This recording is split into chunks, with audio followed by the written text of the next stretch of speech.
Moi, je le dis, je suis soumise à mon mari.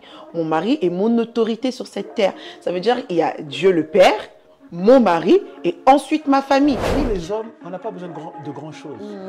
C'est vrai. Que la femme nous respecte, qu'elle s'occupe de nous. On est comme des bébés, ça suffit. J'aime quand tu me fais le poulet KFC avec les pommes de terre maison. C'est là où tu me dragues. Bonjour ou bonsoir, tout dépend l'heure à laquelle vous suivrez cet entretien. Bienvenue dans votre émission. Aujourd'hui, pour cet épisode, j'ai l'immense privilège de recevoir Nissi et Stéphane. Bonjour Nissi et Stéphane. Bonjour. Armand. Comment allez-vous? Très bien, et toi? Très bien, merci. Et toi? Super. Un plaisir de vous avoir. Plaisir en tout cas partagé. d'être là. Plaisir à partagé.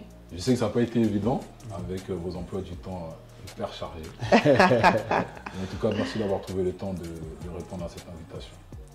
C'est un grand plaisir. Merci à toi pour l'invitation, surtout. Merci d'avoir pensé à nous. Ça fait vraiment plaisir. C'est un honneur. D'ailleurs, tout au long de l'émission, vous allez comprendre pourquoi aujourd'hui, j'ai choisi et décidé de partager cet entretien avec ce couple. Alors, pour commencer, pouvez-vous rapidement vous présenter pour les personnes qui ne vous connaissent pas? Je te laisse commencer. Non, les dames d'abord. Ok, bah du coup, je me présente. Donc, je suis Nissi Elende, fondatrice du groupe Dynasty J. Je tiens une entreprise, j'ai un institut de beauté, atelier de couture pour mariés, hommes, femmes, demoiselles d'honneur ou invités lambda. Comme je l'ai dit aussi, j'ai un institut de beauté où on fait tout ce qui est onglerie, massage, soins du visage. Et je suis aussi conférencière. J'organise des conférences des femmes. Et je suis aussi servante de Dieu. Très bien. Et Stéphane, du coup? Moi, je suis Stéphane Elende, le mari de Nissi Elende. Je suis entrepreneur. Je crée des sites. Et je suis aussi pasteur et conférencier. Donc, je suis responsable de l'église Vase du Potier Paris. On a une en Guadeloupe et moi, je suis responsable de celle de Paris. Ok, bah super. Des très très bons profils.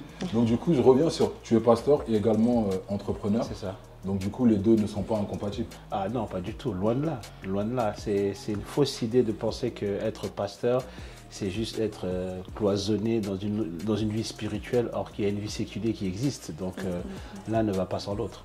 Ok, bah, c'est génial ça. Et donc du coup, comme tu le disais, donc vous êtes un couple marié. Est-ce que vous pouvez nous dire depuis combien de temps vous êtes mariés? Ça fait 2 ans et demi maintenant qu'on est mariés. En quelle année ça? On s'est mariés en 2022. En 2022? Ouais. Ok. Et donc du coup, depuis, ça fait 2 ans. Et avant de vous marier, ça a combien de temps de relation? Waouh, 10 ans. Ouais, 10 ans. 10 ans. 10 ans d'histoire Ouais. tumultueuse. Tumultueuse de haut et de bas. Des très hauts, des très bas. Ok. Ben, ça, c'est intéressant ce que tu dis. Ben, ça me permet de rebondir. 10 ans de relation, donc forcément des hauts et des bas. Et ici, c'est une question que j'ai posée à l'un des couples avec qui j'avais fait l'émission. Qu'est-ce qui fait que, ou qu'est-ce qui a fait que Stéphane, tu t'es dit, c'est vraiment elle, la femme de ma vie. Et On a envie de savoir. Je vais vraiment épouser. Dis-moi un peu. Qu'est-ce qui a fait? Je ne peux pas répondre ça avec une seule réponse claire, parce que c'est plusieurs choses qui rentrent en compte. Déjà, il y a l'aspect spirituel, en premier lieu, parce que voilà, moi je suis pasteur, donc la vie spirituelle prend une part importante dans ma vie. Donc la Bible dit que dans l'homme, en vérité, c'est l'esprit. Donc déjà, en elle-même, c'est une personne bonne, avec un bon fond. On a grandi quand même dans la même église, donc on a reçu la même éducation spirituelle. Et après, bien évidemment, on ne marie pas un esprit, on marie une personne. Il y a la compatibilité qui compte, c'est-à-dire que est-ce qu'on rigole ensemble? Est-ce qu'elle me comprend? Est-ce que je la comprends? Est-ce qu'elle me plaît? Quand je la vois, est-ce que je vibre ou pas? Parce que les gens ils pensent parce qu'on est spirituel. Est-ce que tu vibres ou pas du coup? Je vibre trop même. Les gens ils pensent parce qu'on est spirituel, donc non, il ne faut pas regarder la beauté. On enlève le côté charnel un peu.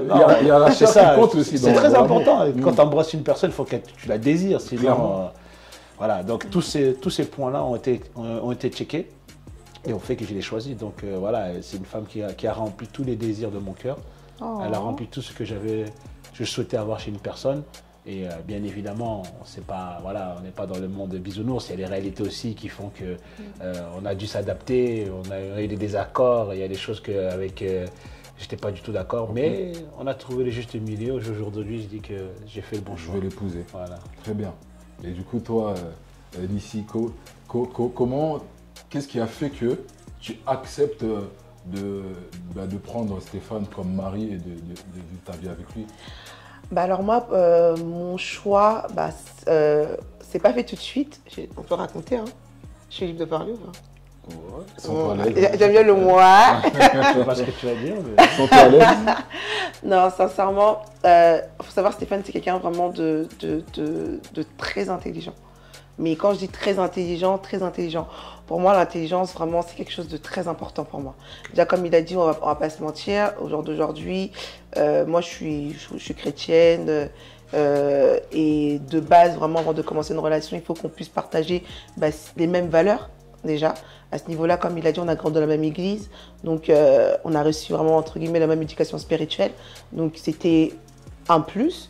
Mais au-delà de ça, comme il a bien surligné, c'est qu'il n'y a pas que ça qui compte. C'est vrai que ça doit primer au-delà de tous nos choix, mais il n'y a pas que ça. Il y a aussi l'aspect physique. Il y a aussi le côté, comme je dis, il est vraiment très intelligent et la sécurité qu'il peut me donner. Et au jour d'aujourd'hui, pour nous les femmes, on va se dire la vérité, un homme avec qui on ne se sent pas en sécurité, c'est très difficile. C'est très difficile. Ouais, c'est très très difficile. Et comme il a dit au préalable aussi, on a fait 10 ans, c'est pas pour rien. Okay. On a vraiment eu le temps de pouvoir s'adapter. Je le dis à chaque fois, si je me serais mariée avant, catastrophe. J'en suis sûre, on aurait divorcé. On n'aurait pas tenu. Impossible. On aurait divorcé. Donc ces 10 ans-là vous ont vraiment permis de conforter. Ah oui, parce que excuse-moi, je me permets de te couper. L'enfant est en train de rigoler. Je lui disais, mais purée, en fait, des fois qu'on entend d'autres histoires, des couples où ça fait 20 ans qu'ils sont ensemble, des choses qui vivent, je me dis, non, c'est pas possible, en fait. Okay. Et la fois qu'on était posé, on est en train de réfléchir, parce qu'on parle beaucoup. Moi, c'est vraiment mon meilleur ami, mais vraiment. La complicité. Ah non, moi, c'est mon bad pote, vraiment, vraiment. Et la fois, on est en train de discuter, je lui disais, mais c'est grave, regarde ce couple, ils ont presque 15 ans de mariage. Enfin, j'ai peur que ça soit mal interprété, mais on va dire même les B.A.B.A, ils l'ont pas. J'étais un peu étonnée, tu vois.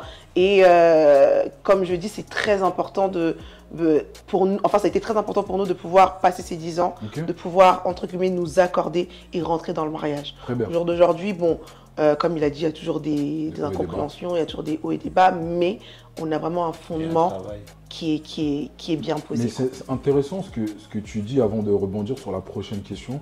Donc ça veut dire qu'aujourd'hui, il y a des réalités dans certaines relations, des personnes qui sont ensemble, qu'on peut voir physiquement, mais qui, en fait, dans le fond, ne partagent plus rien d'un couple amoureux. C'est ça.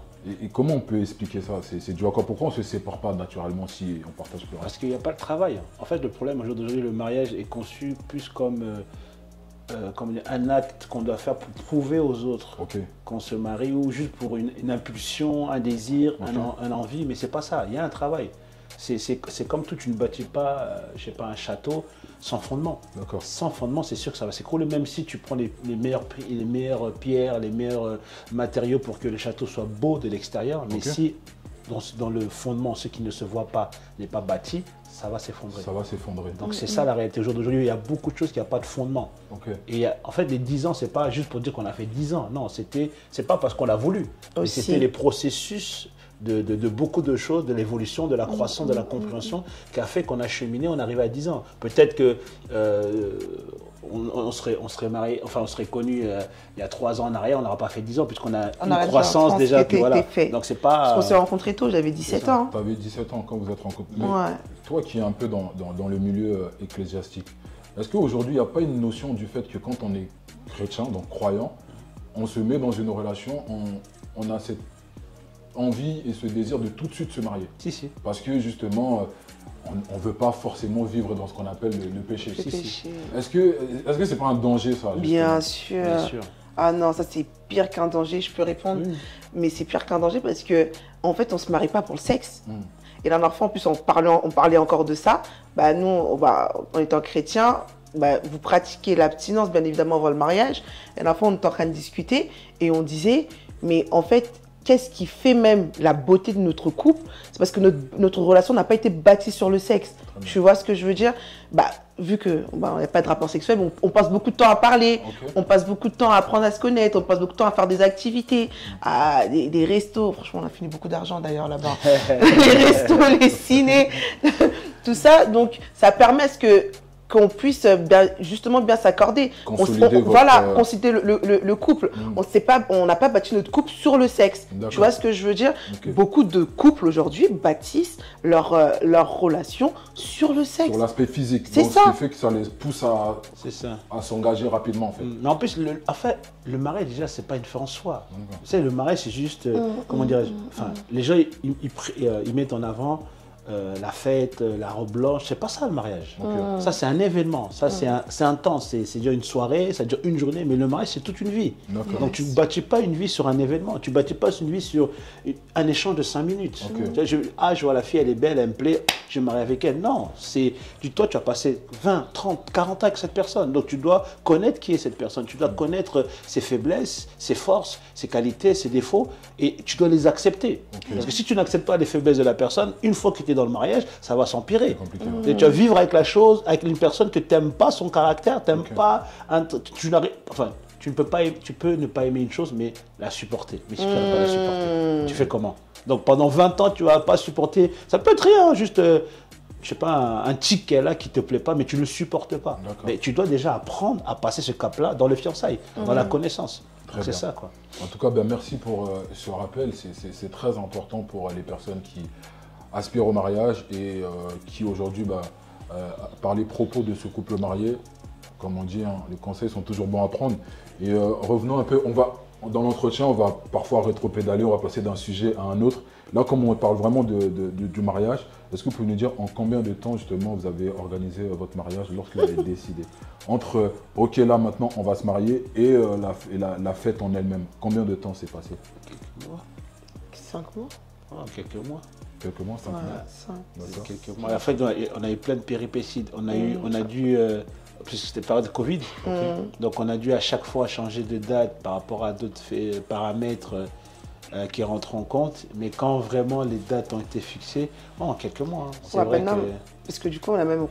Enfin, les 5 mois, il y a eu le Covid. Après, il y a eu... on devait se marier en juillet. Mais ma maman est décédée du coup en juillet. Donc du coup, on était obligé aussi de rechanger pour partir en octobre. D'ailleurs, j'allais rebondir sur cet événement qui a eu lieu en 2021, il me semble. Donc, 2021, donc juste quelques mois avant votre mariage, tu as appris les décès de ta maman. Et comment vous l'avez vécu cette situation? Est-ce que ça a eu de proportions du genre où vous avez peut-être voulu annuler le mariage ou pas? Comment vous l'avez vécu? C'était très compliqué, mais vraiment, on s'y attendait pas parce que c'est pas comme si elle était malade. C'est vraiment, elle a fait quelques crises au préalable et elle est partie à l'hôpital. Bon, je pensais qu'elle allait ressortir parce que bon, vous connaissez un peu la maman africaine, la diabète, tension. Elle a fait quelques crises. Bon, elle a fait 2-3 allers-retours et là, quand elle est repartie, malheureusement, elle a attrapé le Covid à l'hôpital.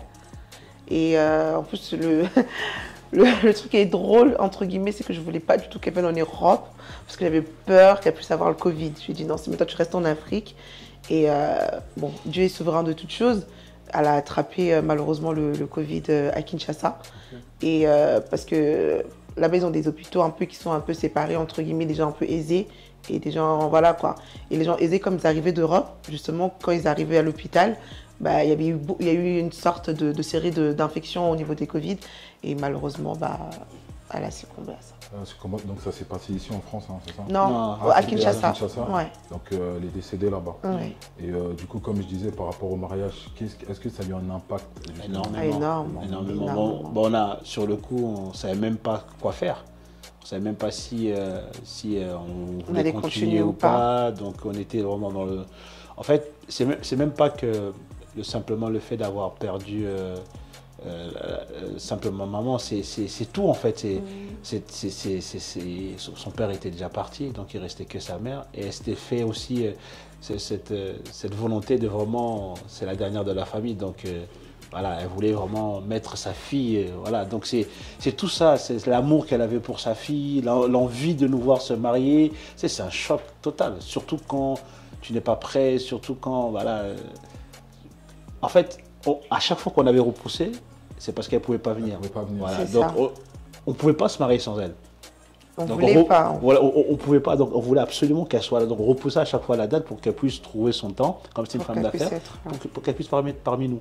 Mais du jour au lendemain, ça autrement. C'est ça. Donc, parce que ta maman, je pense que en voyant un peu une des vidéos sur ton profil Instagram où tu lui rendais justement témoignage, elle avait une place, elle occupait vraiment une place importante dans ta vie. Ah, très, très importante.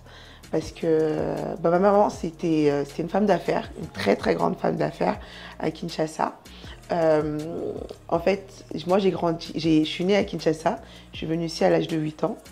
Parce qu'elle voulait, bien évidemment, que je puisse bénéficier de tout le système européen au niveau de mes études, tout ça. Donc, on est venu ici. On est venu en France avec ma sœur, mes frères. Et moi, je lui en voulais énormément. Ça veut dire que pendant une longue période, j'avais une relation très cordiale avec ma mère. Donc, c'était vraiment... voilà quoi, s'il faut, peut-être qu'elle puisse me faire des... J'ai besoin de ça, elle va m'envoyer l'argent, je veux ceci. Mais je lui en voulais parce que moi, pour moi, c'était un abandon. Je ne le comprenais pas. J'ai bien une fille de 8 ans, elle a un beau cadre à Kinshasa. Et effectivement, ici aussi, bon, elle avait acheté une maison. Mais moi, je m'en fiche de ça. Moi, je veux juste être avec ma mère. Donc, je lui en voulais énormément. Il y a une anecdote à chaque fois que je raconte. C'est que quand tu vois tes copines parler de leur maman ou piquer le sac de leur mère. « Ah, j'ai piqué le sac de ma maman, il faut que je rentre vite parce que si elle se rend compte, elle va me tuer. » Moi, je pleurais.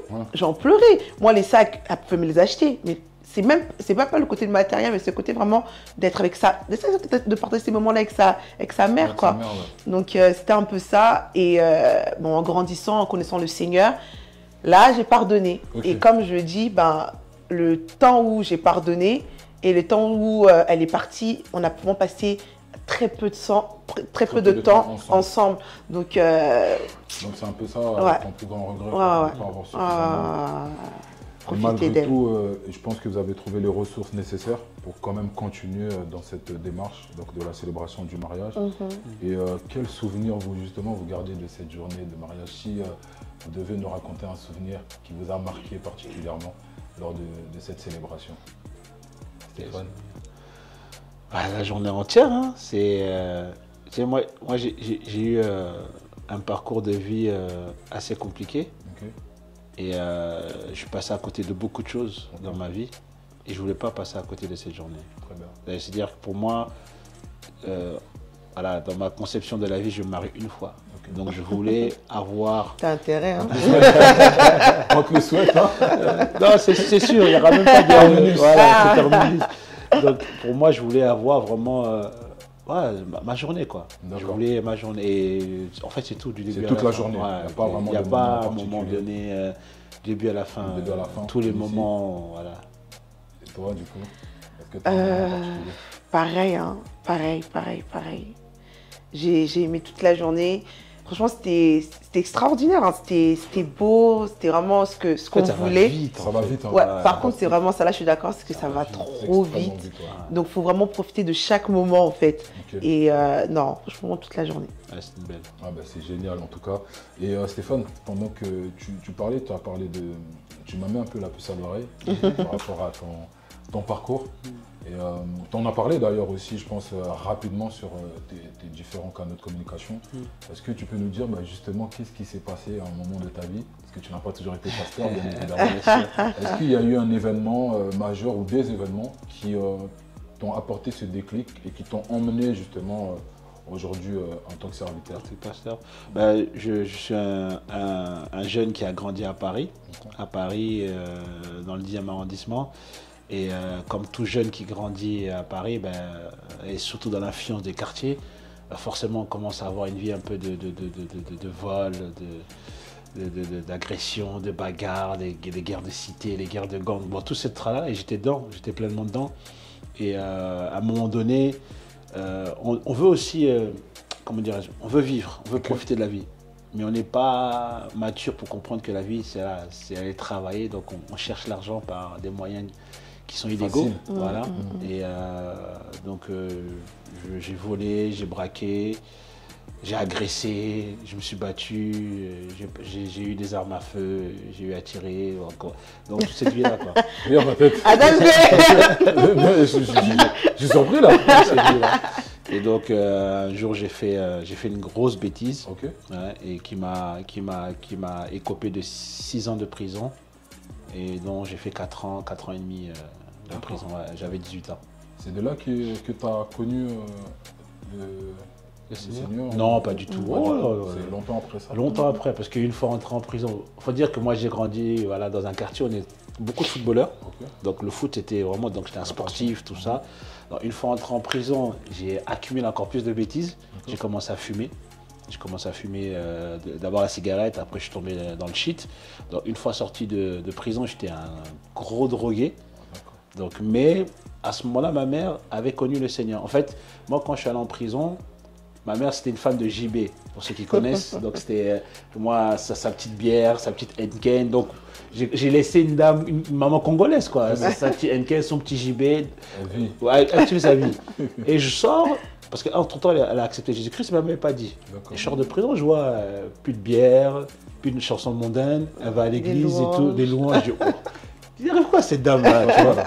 Et comme elle avait peur que je retombe dans le vol, tout ça, elle m'a dit, bon, viens, on va à l'église et tout. Mais j'allais pour la faire plaisir. Mes premiers pas à l'église, c'était vraiment pour la faire plaisir. Il n'y avait rien j'avais pas envie, quoi. Il n'y avait pas d'engagement. Il n'y avait pas d'engagement, rien du tout. Voilà, jusqu'à ce que je rencontre mon père spirituel, le prophète aimé. Et c'est lui qui m'a poussé à aimer vraiment la parole de Dieu, à aimer Dieu, à rencontrer Dieu. Okay. Et c'est là où voilà, là je te fais un réduit. Tu t'as condensé un peu. Parce que... D'ailleurs, si j'ai cru comprendre, vous avez pour projet, pour objectif justement de créer une chaîne où tu vas rentrer un peu plus en profondeur de ton parcours. Expliquer tout à fait. Parce que enfin, elle est riche en émotions, elle est riche. J'ai fait de la prison. J'ai perdu mon petit frère tôt, mes parents étaient divorcés, j'ai été dans les pires choses de la vie, vraiment. Au jour d'aujourd'hui, voilà, on me voit pasteur. Souvent, quand les gens disent, ceux qui me connaissent dans le monde, quand on leur dit je suis pasteur, ils disent arrête, tu ne peux pas être pasteur, voilà, parce qu'ils m'ont connu voilà, dans les choses les plus crasseuses du monde. Et ceux qui me connaissent en tant que pasteur, ils imaginent que je suis un saint. Ouais, donc, je suis descendu du ciel avec des ailes. Oh, non, je ne suis pas un saint. C'est Dieu qui fait grâce. C'est Dieu qui transforme. C'est-à-dire que si au jour d'aujourd'hui, un drogué, un violent, un voleur, un escroc, tout ce que tu veux, est devenu aujourd'hui un prédicateur, c'est pas parce que j'en ai les capacités. C'est pas parce que je suis meilleur que qui que ce soit. C'est juste que j'ai rencontré quelqu'un qui m'a fait comprendre qu'il y avait un meilleur Stéphane et il m'a permis de le manifester, quoi. C'est ça. C'est fort ce que tu dis. Et d'ailleurs, je pense que c'est même ça l'essence même de cette émission, hein, l'entretien. C'est de pouvoir raconter, de pouvoir mettre en lumière des parcours et des histoires aussi inspirantes que la tienne. Donc on comprend par ton histoire qu'il n'est jamais trop tard en fait. Jamais, jamais. Il faut croire en soi. En fait, la réalité fait que la vie nous présente des choses et qu'on pense que c'est la réalité ou la vérité. Et donc on s'obstine à rester dans un couloir de vie. Par exemple, pour nous les gars de cité, les gars de quartier, ben, on a l'impression qu'on ne peut pas s'en sortir. On est condamné. Ah ouais, parce que je suis noir. Ah ouais, parce que je suis ceci. Donc ma vie, non, c'est faux. Donc on se monte des forteresses dans la tête et on se bloque dans un couloir, or que la vie est ouverte à tout le monde. Il faut juste croire en soi. C'est vrai que nous, en tant que chrétiens, on dit que Jésus est le chemin, la vie et la vérité. Donc, personne n'est sauvé sans Jésus. Ça, c'est pour le salut. Mais le salut n'est pas justement venu pour que nous soyons sauvés pour aller au ciel, mais pour qu'on puisse sortir aussi de la vie du péché, sortir aussi de la vie de la condamnation, sortir du fait que, ah non, comme je suis noir, donc forcément, ma vie se limite à ça. Non. Dieu nous a créés pour que nous puissions bénéficier de la vie comme tout le monde. Il n'y a pas une race supérieure. Les blancs ne sont pas supérieurs aux noirs. Nous avons le même sang, on a la même couleur de sang, on a le même potentiel. Il suffit de croire que c'est possible. Wow. En tout cas, c'est tout à ton honneur. Merci. Et vraiment, moi j'apprécie. Même moi carrément là, ça, je suis touché. Je suis vraiment touché. Et pour rebondir un peu sur ce que je dis. Alors, vous êtes un couple marié et aujourd'hui, on constate que, en tout cas moi en tant qu'entrepreneur qui évolue dans l'industrie du mariage et de l'événementiel de manière générale, je vois qu'il y a beaucoup de mariages qui sont célébrés chaque année, mais paradoxalement, il y a aussi énormément de divorces et de séparations. Comment on peut interpréter ça aujourd'hui, le fait que beaucoup de mariages, mais beaucoup de divorces aussi de l'autre côté? Est-ce que vous avez à peu près une idée de ce qui peut causer ces... Déjà, premièrement, qu'est-ce que c'est le mariage? Le mariage est une institution divine. C'est-à-dire que le fondement du mariage dépend de celui qui l'a initié. D'accord. Et qui l'a initié, c'est Dieu. Je sais que ce sont des choses peut-être qui ne sont pas plaisantes à entendre, mais c'est la vérité. Le premier mariage qui a été, entre guillemets, célébré, c'était Adam et Ève. Okay. Donc si on part sur le fondement de Dieu, forcément on a plus de chances de réussir son mariage que si nous ne le faisons pas. Ça ne veut pas dire que les chrétiens ne divorcent pas, loin de là. Après, il y a d'autres paramètres qui rentrent en compte. Comme on a dit, la préparation, le prise de temps de se connaître, pourquoi on se marie, qu'est-ce qu'on veut. Parce que ma femme, quand je l'ai rencontrée, elle avait des rêves, elle avait des ambitions, elle avait ses projets. Donc quand je viens vers elle pour lui dire, écoute mon épouse, je vais t'épouser. Mais quand je lui dis ça, je dois tenir compte de qui elle est. Le problème des gens, c'est qu'ils veulent se marier pour eux, pour se satisfaire, pour leurs besoins. C'est égoïste. Il y a des hommes qui veulent une femme pour que, voilà, elle se promène en petite tenue dans la maison, ou elle va à la cuisine, elle lui fait à manger, mais c'est égoïste. C'est-à-dire que tu ne penses pas aux besoins de l'autre. Donc, si tu ne tiens pas compte aux besoins de l'autre, à un moment donné, c'est toujours un problème. Il y a toute une réalité derrière, il faut comprendre toute une philosophie. Après aussi, on est dans une génération où on est dans... En fait, comment je peux dire ça? On est un peu en génération micro-ondes, tu vois ce que je veux dire? Ça veut dire qu'on veut juste... on se rencontre, on se marie, la grande fête. Tu vois ce que je veux dire, les prestataires. Ah, t'as pris comme prestataire, toi? Ah, le maître? Ah ouais, non, mais il déchire, lui. Ah, ok, t'as pris qui? Je dis déchire, c'est vrai. Oui, monsieur le maître, il déchire. T'as pris qui, toi? Ah ouais, purée, non, on aura des bonnes stories, on aura des vues. Purée, mon mariage, il a fait 1 million sur YouTube. D'accord. C'est ça le mariage, tu vois ce que je veux dire? Il y a aussi cette motivation qui est poussée par la good vibe, c'est ça. Le buzz, tout ça. C'est ça. Comme je viens de dire, le slogan là, on a bloqué Paris. C'est n'importe. Tu te maries pour bloquer Paris ou tu te maries pour justement... C'est ça. On rentre dans des trucs où on fait des... La fois, j'avais vu une vidéo où il disait, ouais, le mariage de l'année. Mais tu te maries pour toi. Tu ne te maries pas pour que les gens te disent que c'est le mariage de l'année. Rien que la conception du mariage. Donc l'autre qui va voir ça, il va dire, ah ouais, mariage de l'année, bon, moi aussi, je vais faire plus. Donc on rentre dans un espèce d'engrenage. C'est ça. Sorte de concours. Qui a fait le plus? Alors que c'est pas ça. C'est pas ça le mariage. D'accord. Ça, c'est juste une fête. Et toute cette conception... comment dirais-je, annule ou on ne réalise pas la réalité, les fondements, c'est quoi le mariage, le travail qui est fait. Vous verrez dans la Bible, les gens qui sont mariés, ils sont mariés tard. D'accord. Ils sont mariés à 40 ans, 50 ans. Pourquoi? Parce que ça demande une certaine maturité. C'est pas fait pour les enfants. Le mariage, c'est pas fait pour les enfants. Aujourd'hui, on se marie à 20 ans, mais à 20 ans, tu ne te connais même pas parfaitement. Toi-même. C'est vrai que Dieu peut faire grâce, que tu as une certaine maturité qui fait que oui, ce n'est pas une règle absolue. Mais en vrai, à 20 ans, tu es encore immature. Moi, à 20 ans, tu me maries à 20 ans, mais j'aurais fait des dégâts. C'est intéressant ce que tu dis. C'est impossible. Parce que moi, aujourd'hui, je rencontre énormément de couples qui, aujourd'hui, la moyenne d'âge, je pense, c'est dans la vingtaine, entre 25 et 35 ans. Et d'ailleurs, je reviens sur toi, Enissi, toi qui c'est d'ailleurs mentionné dans ta bio Instagram, donc tu es servante, épouse et entrepreneur.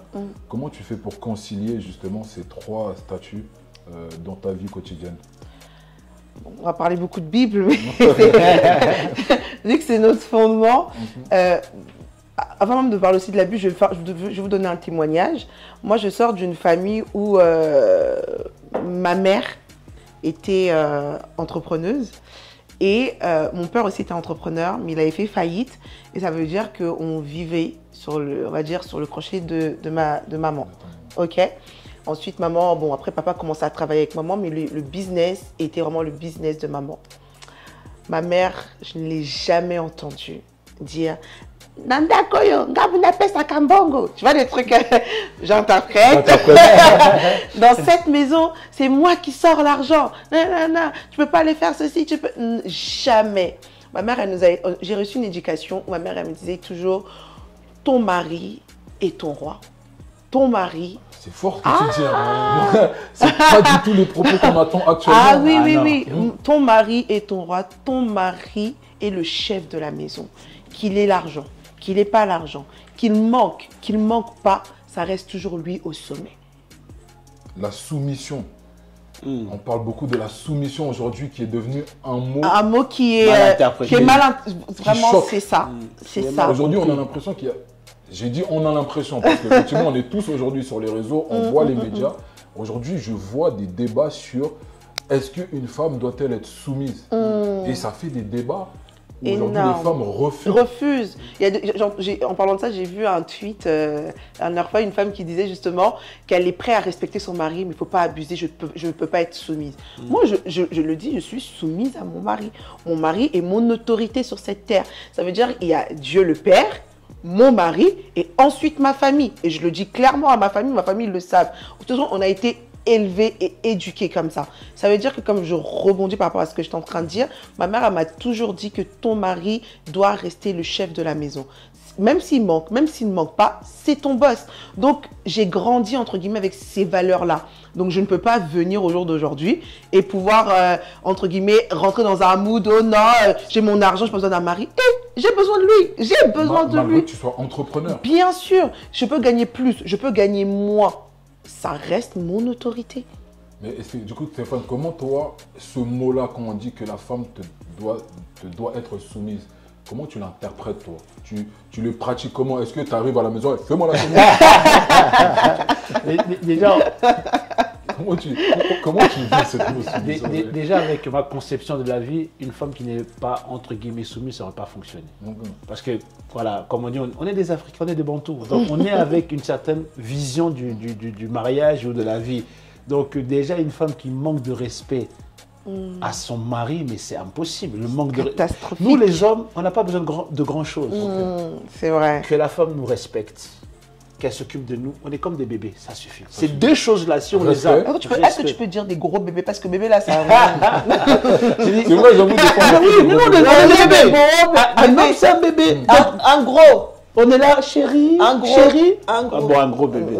Mais le plus important, c'est que l'homme, pourquoi l'homme a été créé pour dominer? Il a la nature de Dieu. Et le respect, c'est inné en nous. C'est ancré. Donc, ça fait partie de notre ADN. Donc, une personne qui ne te respecte pas, tu sens déjà que ça, voilà, tes entrailles ne sont pas à l'aise. Donc, une femme qui ne respecte pas son mari, ça ne marche pas. Ça ne marche pas. Donc, et quand je dis ma femme, elle est soumise à moi, ce n'est pas une dictature, c'est l'amour. C'est une soumission par amour. Elle le fait parce que je lui donne de la valeur. Elle le fait parce que je la respecte. Elle le fait parce que j'écoute ce qu'elle me dit. Je ne suis pas là en train de dire, écoute, femme, balaye. Non, c'est un échange. Et là où on doit prendre une décision, si on n'est pas d'accord, et bien évidemment, je mettrai clos à la discussion. Mais toujours en tenant compte de ce qu'elle est. Parce qu'elle est une valeur ajoutée dans ma vie. Très bien. Et même, je rebondis en disant que Dieu a dit, femmes, soyez soumises, mais hommes, aimez vos maris, aimez vos femmes, comme Christ a aimé l'Église. Ça veut dire que, en fait, ça va de pair. Tu vois, tu peux pas enlever seulement, tu peux pas dire seulement, oh, tu sois soumis, mais moi, je t'aime pas, je tiens pas compte de toi. Quand on aime, aimer, c'est quoi? C'est tenir compte de la personne, c'est prendre soin de la personne. Tu vois ce que je veux dire? En fait, c'est complémentaire. Je suis soumis à toi, mais toi aussi, de l'autre côté, tu m'aimes, tu prends soin de moi. Nous, les femmes, c'est quoi? On aime la sécurité. Tu vois ce que je veux dire? C'est vraiment les deux mélanges. En fait, l'un ne va pas sans l'autre. Mais il faut juste savoir comment interpréter cette notion de la soumission. C'est ça. Pour ne pas croire qu'aujourd'hui, il y a un conflit entre hommes et femmes. Non. C'est un faux conflit. Les femmes, s'il vous plaît, soyons soumises. Ce n'est pas... Oh non, il faut dire. Il faut qu'on le dise. Soyez soumises. L'homme là que vous voyez, ils aiment ça. Je parle des hommes en général. Non, blague à part, les hommes que vous voyez, ils aiment ça. Et blague à part, il faut être aussi stratégique en fait. Il y a des fois aussi, je ne vais pas mentir, mais si je peux ouvrir un peu mon cœur, il y a des fois où on n'est pas d'accord. Mais je sais comment prendre mon mari. Je sais que si je veux à l'affront, Ça va pas passer. D'accord. Donc, je suis stratégique. Je sais que si il crie, je crie au-dessus de lui, alors là, c'est la guerre. Il crie, ah, ok, il n'y a pas de souci. Mais je sais que quand on va rentrer dans la chambre, bébé, tu sais, tout à l'heure qu'on a parlé, hein, tu sais, tu m'avais dit ça. Mais non, mais bébé, non, mais moi, je vois ça comme ça. Là, il est déjà redescendu. Et moi, je viens avec la douceur. Ça s'appelle la stratégie. Les femmes, prenez note, hein, prenez les cahiers. Ça s'appelle la stratégie. Donc, quand je viens lui parler, il est déjà redescendu. Il me dit, ah, ok bébé, bon, j'ai compris. Ça marche, Stéphane. Ça marche. Essayez. Les secrets de la couette. Les secrets de la chambre. Donc, vraiment, quand le mari est là, tu ne peux pas vouloir monter là. C'est impossible, c'est impossible.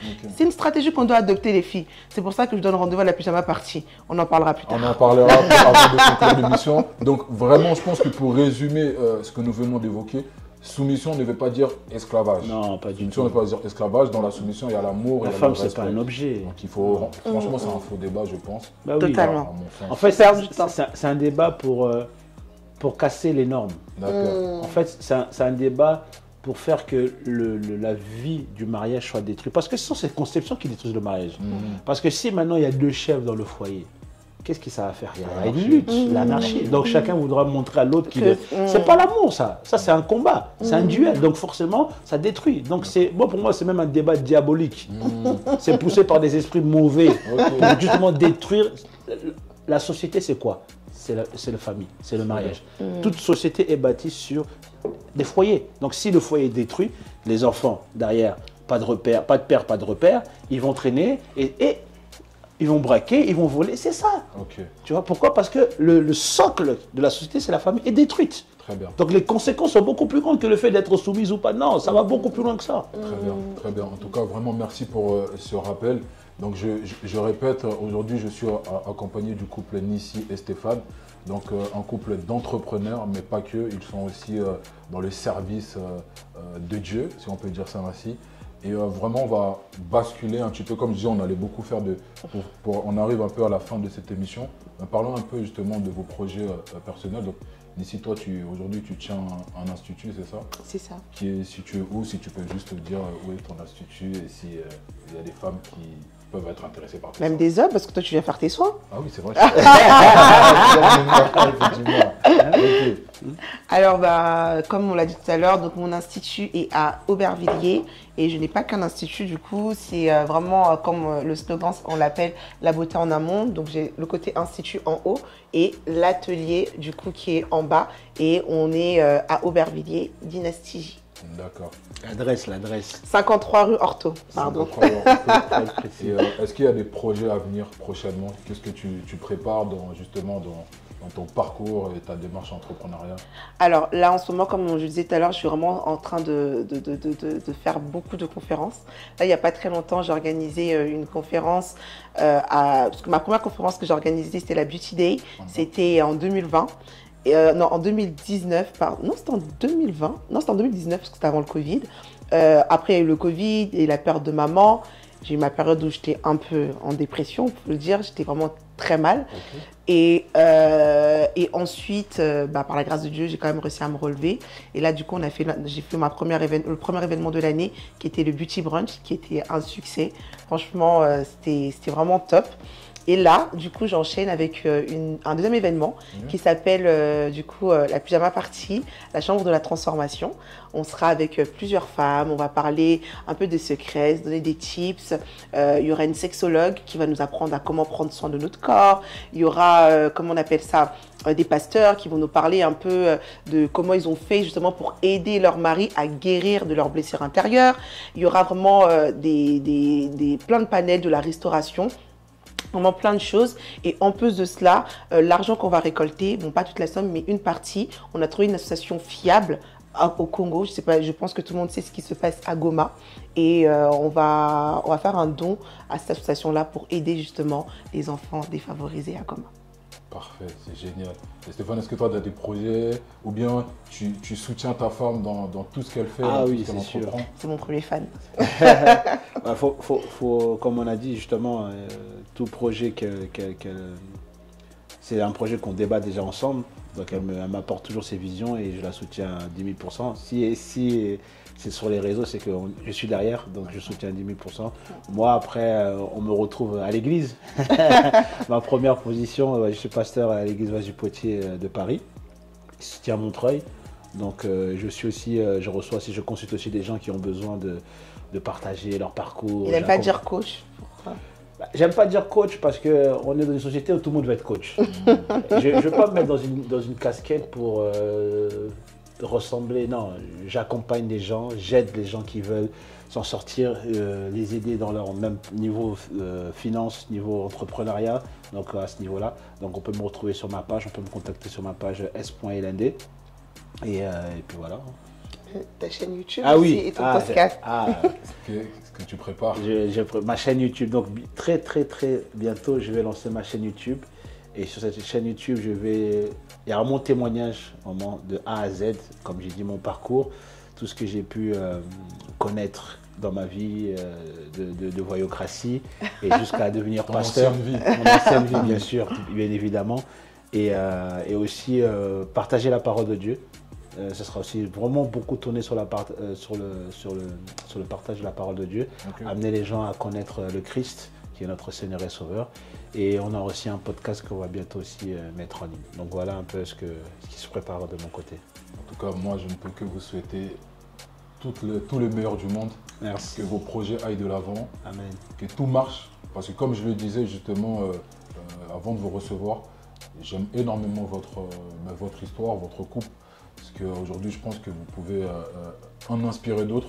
Donc, vous l'aurez compris, hein, on peut être épouse, servante et entrepreneur. Ce n'est pas indissociable. Tout peut aller ensemble à partir du moment où vous avez une certaine maturité et que vous prenez suffisamment de recul pour pouvoir justement comprendre quels sont les enjeux de la vie et de ne pas forcément écouter ici et là.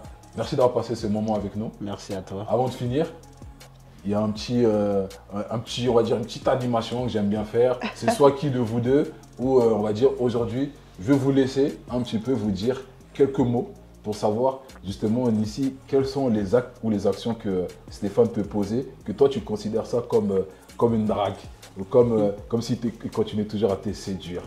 Voilà. Stéphane, est-ce que tu as compris un peu le principe? Oui, j'ai compris. Alors, monsieur Lendi. Alors, moi, tu me dragues quand tu me fais. Parce qu'il ne faut pas oublier, hein. Et en fait, il était chef cuistot. Chef cuistot. Bah quoi, moi, pour moi, t'es un chef cuistot. C'est mon chef cuistot. J'aime quand tu me fais le poulet KFC avec les pommes de terre maison. C'est là où tu me dragues. Moi, tu me dragues quand tu t'occupes bien de la maison. Quand la maison est soignée, tout ça, j'ai rendu. Là, ça sent bon chez moi. Moi, tu me dragues quand je m'habille, là, quand je suis maquillée, puis tu me dis, là-bas, la vraie chérie, hein. C'est là où tu me dragues. Moi, franchement aussi, il y a une chose qui me fait chaud au cœur. Je réalise que je suis béni. Quand je vois tout ce que tu es, comment tu entreprends, cette femme battante que tu es, je suis fier. Sortez les mouchoirs. Une dernière ou c'est bon? Alors, moi, tu me dragues quand tu fais aussi le ménage. J'aime aussi quand je rentre, tu vas passer ton bain. Non, mais c'est vrai, on a trouvé notre équilibre. Et quand la maison elle est propre, j'ai pas ma café, c'est toi qui as fait. Et je me dis, purée, mais j'ai de la chance de t'avoir. Une dernière pour toi aussi. Moi, tu me dragues. Qu'est-ce que je veux dire? Quand tu me fais mon sac à ma dessous.